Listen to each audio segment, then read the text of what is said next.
We see this almost every week with services firms doing anywhere from 750 grand to 10 mil in revenue. And it gets worse right when growth is working, not better. So in the next 12 minutes, I'll show you why the gap exists, what it looks like when it's about to bite, and what the firms we work with who have closed the gap do differently. Let's get into it. Here's something a lot of services founders describe to us, usually in the week it happens. The quarter looks green, the pipeline is strong, the team is fully utilized, clients are paying, eventually, life is good. And then it's Thursday afternoon.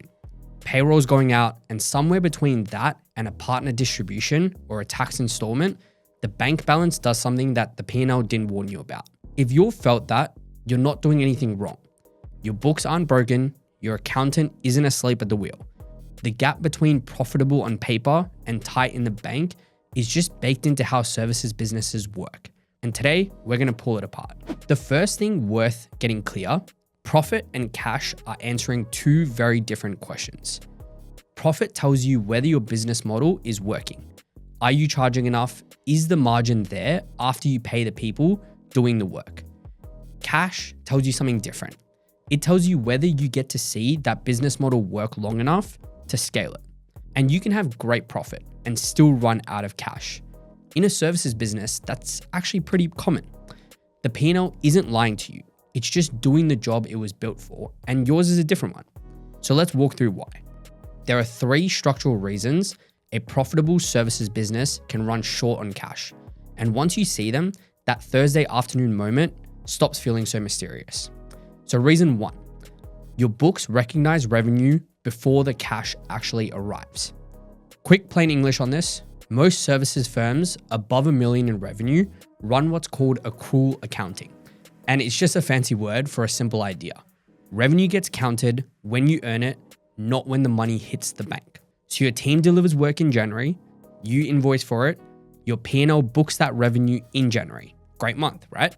Except the client's on 45-day payment terms, maybe 60, sometimes 90. So the money doesn't show up until late February, March, or sometimes even April. So when you look at your January P&L and you see a profitable month, that profit is real. The cash just isn't here yet. And if you build plans off the P&L alone, you end up making commitments like a hire, a distribution against money you haven't even received yet. So that brings me to reason number two. Your people in a services business are the work in progress, and payroll doesn't wait. Think about a manufacturing business for a second. They have an inventory sitting there on the shelf, and sure, it has a financing cost, but it's not getting paid every 2 weeks. In a services business, your inventory is basically your team, and your team costs money every 2 weeks, whether your biggest client paid last week or not. For most services businesses we see, payroll is somewhere between 50 and 65% of revenue. So that's the single biggest cash movement in your business. And it goes out on clock that has nothing to do with when your clients actually pay you. So you've already paid for the work 2 or 3 times before the invoice turns into cash. And that's not a bug. That's just your model.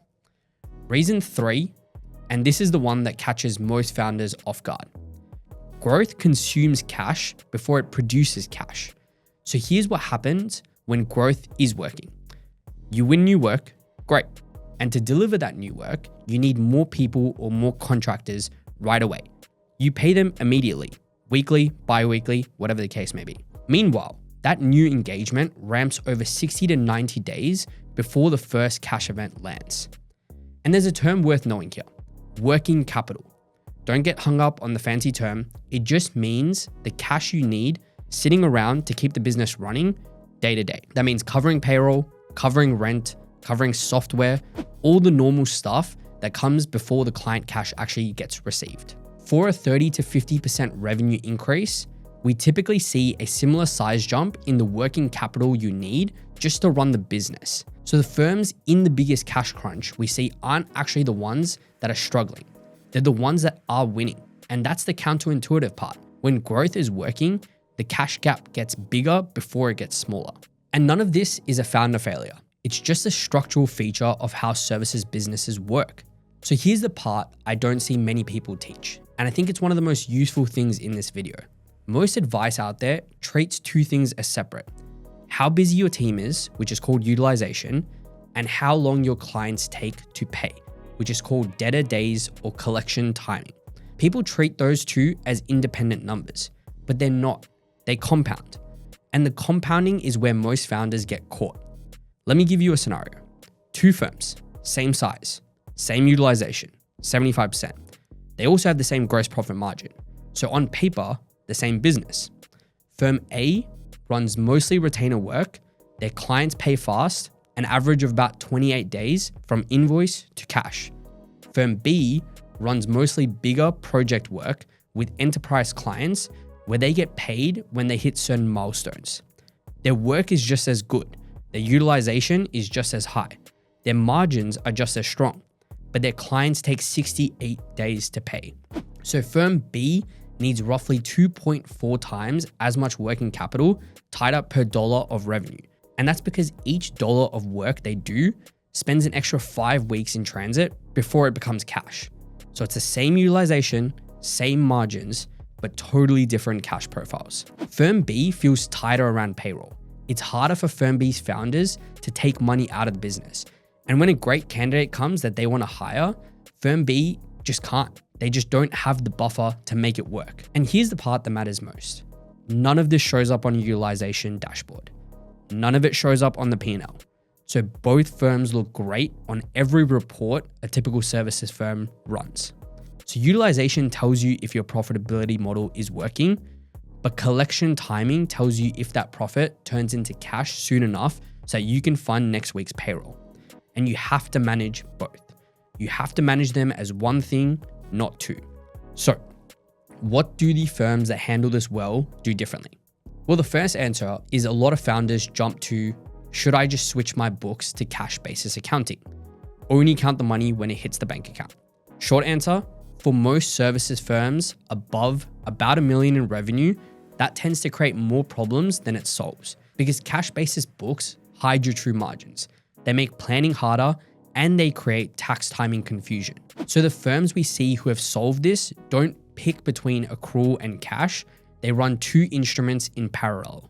Instrument 1, proper accrual books underneath.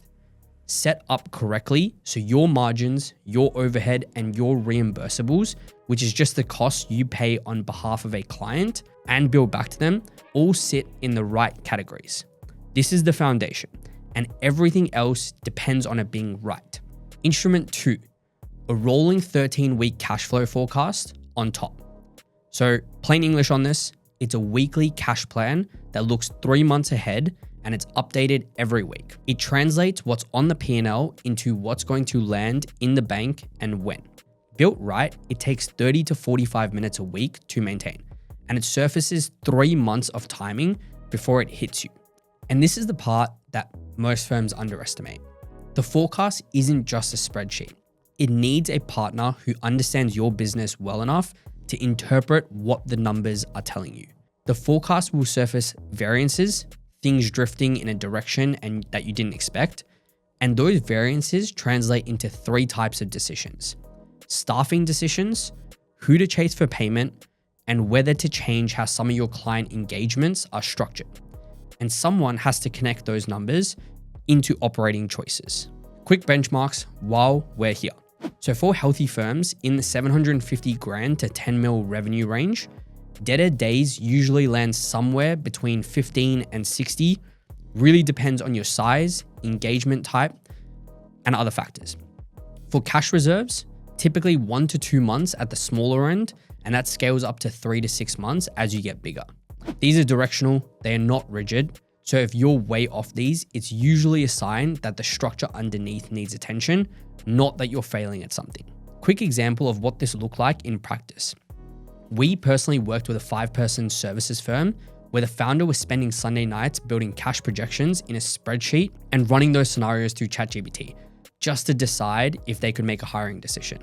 Margins were swinging wildly month to month, and net profit was negative 13%. 6 months after putting the weekly rhythm in place with the bookkeeping cleaned up underneath, margins stabilized at around 54%. Net profit moved positive, up 32 points. Revenue grew about 28% in that same window, and the founder stopped spending Sunday nights in a spreadsheet. Now look, it wasn't one intervention. It was 4 moves in sequence, each one chosen because of what the weekly rhythm was showing us. So 3 questions that come up almost every time this conversation happens. So let's quickly knock them out. Can't I just get a line of credit? Don't get me wrong, a line of credit is great, but a line of credit buys you time. That's it. It's useful as a buffer for timing events your forecast has already flagged. But the risk of using it as a substitute for the forecast is this. It makes the cash gap feel manageable without fixing the structural cause. So you end up paying interest to just ignore the problem. The next one we hear is, isn't my bookkeeper already doing this? And the answer is usually not. Bookkeeping is backward looking. It reconciles what's happened. The forecast is forward looking. It projects what's about to happen. So both are necessary. They're just not the same job, and they're often not the same person. And the final one, and my favorite, won't growth itself eventually fix this? This one's important, and we covered it before. Growth typically makes the cash gap bigger before it makes it smaller. And that's because the working capital you need scales ahead of when the new client revenue lands. So the firms that come through a growth spurt in a good cash shape aren't the ones who reacted fast. They're the ones who built the rhythm before they needed it. This brings me to the thing that keeps us doing this work is what happens when a founder sees their cash picture clearly for the first time. There's usually a breath, sometimes a decision they've been putting off. And then there's the calm that comes from knowing what's going to hit their bank account next month, instead of just having to guess it. That's what we're in this for. Okay, quick recap. Profit and cash are 2 different questions, and the P&L answers one, not both. There's 3 structural reasons services businesses run short on cash: accrual timing, weekly payroll against monthly collections, and growth that consumes cash before it produces it. Utilization and collection timing compound. So 2 firms with the same margins can have completely different cash profiles. And the setup that works: accrual books underneath, a weekly cash rhythm on top, and someone who can interpret what the forecast is telling you. If you want us to walk through your cash picture with you, links are in the description. Blog with the full benchmarks and the 5-person firm breakdown is down there too. Hit subscribe so you don't miss the next one, and we'll see you next week.